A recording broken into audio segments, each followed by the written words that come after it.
first. Can we make it start now? Thank you very much, distinguished ladies and gentlemen, especially members from the media.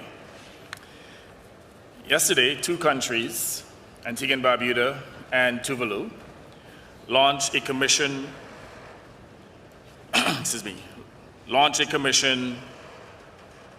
of SIDS, that is Small Island States, on climate change and international law. The commission was made operational yesterday, and it is actually designed to address the issues of loss and damage, as well as additional funding for adaptation and mitigation. But the main focus is on loss and damage.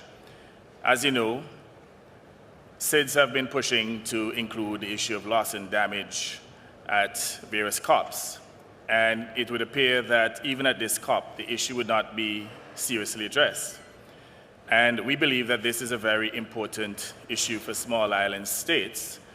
And we are pursuing this issue legally on the basis that he who damages must provide restitution.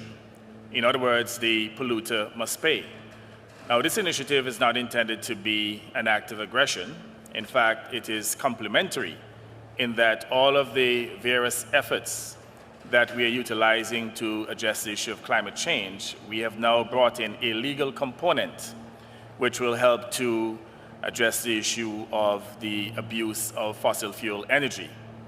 In fact, the excess use of fossil fuel energy in itself is a taunt on all of humanity, especially SIDS, small island states, that have suffered disproportionately the consequences of climate change. And again, it's very important that we fight on different fronts. And we operate on the basis too that in order to get justice, climate justice, we have to pursue different initiatives. And this is one of the newest initiatives. In fact, I want to take the opportunity to commend the Prime Minister of Tuvalu for his leadership on this issue, and also Professor Akavan, who has agreed to chair the legal team that will be responsible for providing the necessary advice and direction to the Commission. The Commission is open to all small island states globally. And even though there are two members that started it yesterday, we expect practically all members of AOSIS, all small island states globally, to become members of this commission as we seek to fight the issue of loss and damage and to make sure that we disincentivize the use of fossil fuel energy in order to reduce emissions. Because when you look at the commitments that were made, we believe that we are unlikely to attain the 1.5 degrees Celsius, and as a consequence, we can expect more loss, more damages within the Caribbean region, Pacific, as well as Indian Oceans. And in that case, we have to make sure that we take the necessary steps in order to get these large polluters to reduce their emissions in order to protect our respective countries. So again, this is proactive leadership, and it is designed to complement the other initiatives that are taking place here at COP and in other fora. So without any further ado, I'm going to ask my colleague, co-chair of this new commission, this Small Island State Commission on Climate Change and International Law, to take the floor, and then his statement will be followed by a brief statement from Professor Payan.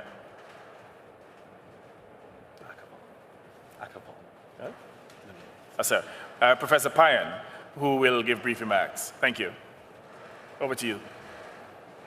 Thank you, Prime Minister Antigua and Barbuda, for the introduction, and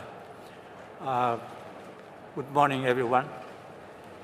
I'd like to also take this opportunity to thank the organizers for this very important opportunity, where we have yesterday we have signed an historic accord to establish a commission which is very important to Tuvalu. The cause of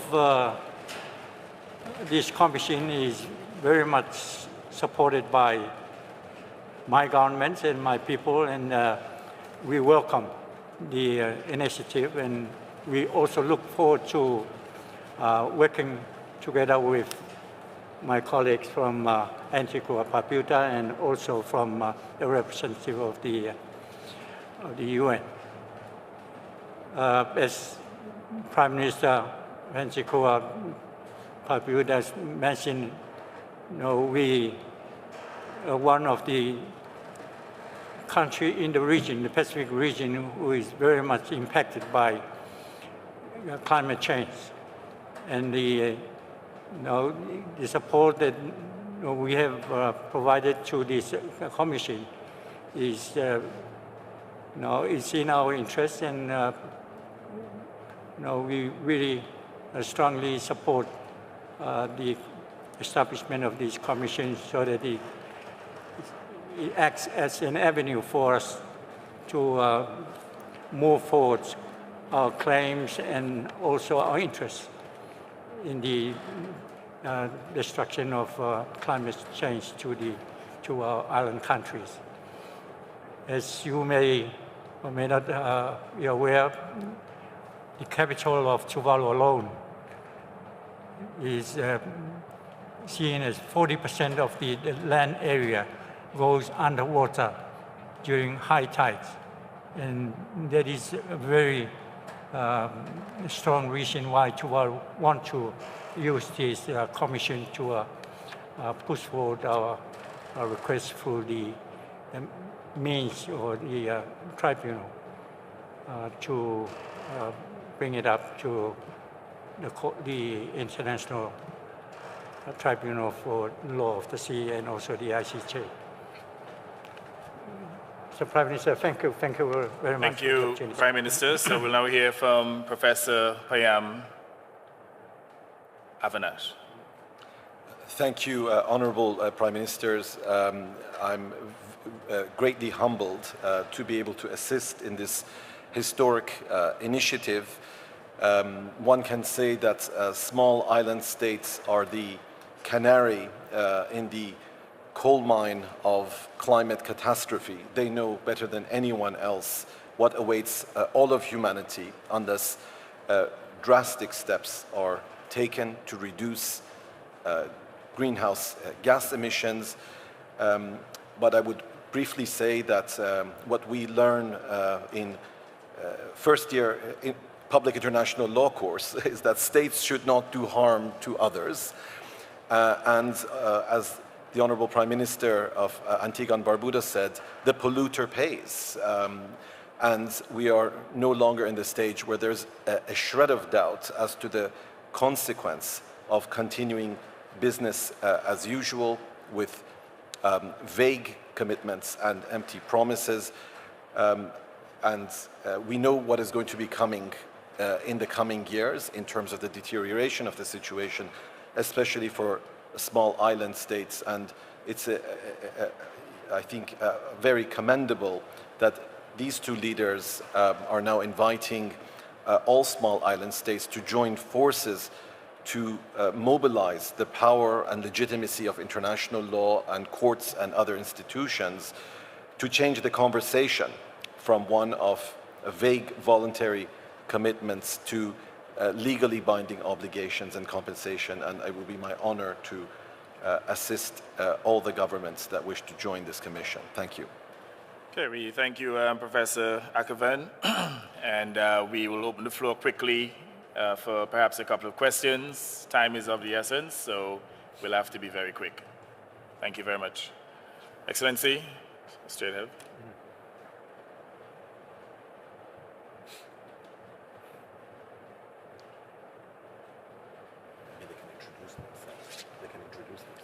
Okay. Can you please introduce yourself? Hello there. My name is Saxon Bosworth from DLV Online Media. Okay. Thank you for taking this question. Good morning. I wanted to ask you about the tourism industry, which of course is so important for you as small island states. Of course, there is a great ratio of employment that depends on this industry. And to take Antigua and Barbuda, for example, some very interesting initiatives such as being involved in the Green Fins, UNEP program, the banning of plastic bags and polystyrene, etc. I wonder, of course, these are great programs, but of course all of these tourists have to arrive at your island states, either by flying or by cruise ship. I wonder how you as island states can work with these travel organizations, and you talked about encouraging the top polluters. You know, these flight companies and cruise ships are, of course, great polluters in and of themselves. So I wonder how you as governments can collaborate and work with such companies. Thank you very much. Thank you very much. Evidently, we must continue to keep our island country pristine. And the issue of emissions is a major issue for us. As you indicated, both air and sea transportation, those are major polluters. But we're quite sure, based on the improvements in technology, that those issues will be addressed in due course. We're aware, for example, that the cruise ship sector, that they will transition initially into LNG and then subsequently renewables. So it's an area in which we continue to work with the international community so that they could develop the necessary technology to ensure that those vehicles or those ships and planes, that they are powered by green energy. As you know, we have made a lot of progress in terms of motor vehicles. And by 2030, in the case of Antigua and Barbuda, we expect to phase out all of the vehicles that are powered by fossil fuels and to have all electric vehicles or green energy vehicles. So again, you know, we are not quite there as yet. It's work in progress, and it's one of the areas in which we'd like to see a significant amount of progress. Okay, young lady on my left, in the red.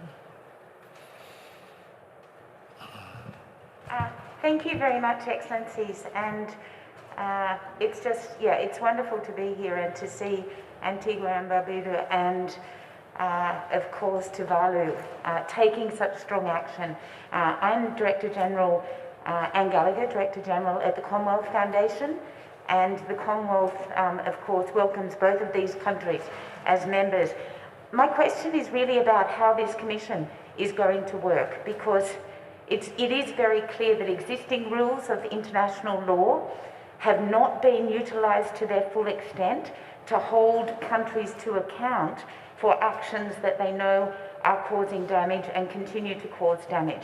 So this is such, for an international lawyer, this is such a wonderful and welcome and overdue development.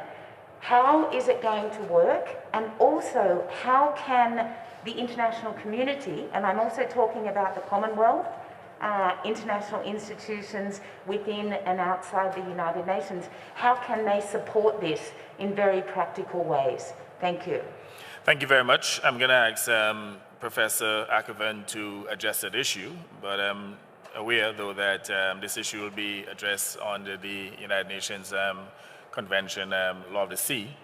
And there will be certain questions that will be put to the International Tribunal for the Law of the Sea. So I'll ask Professor Ackerman to elucidate on that issue.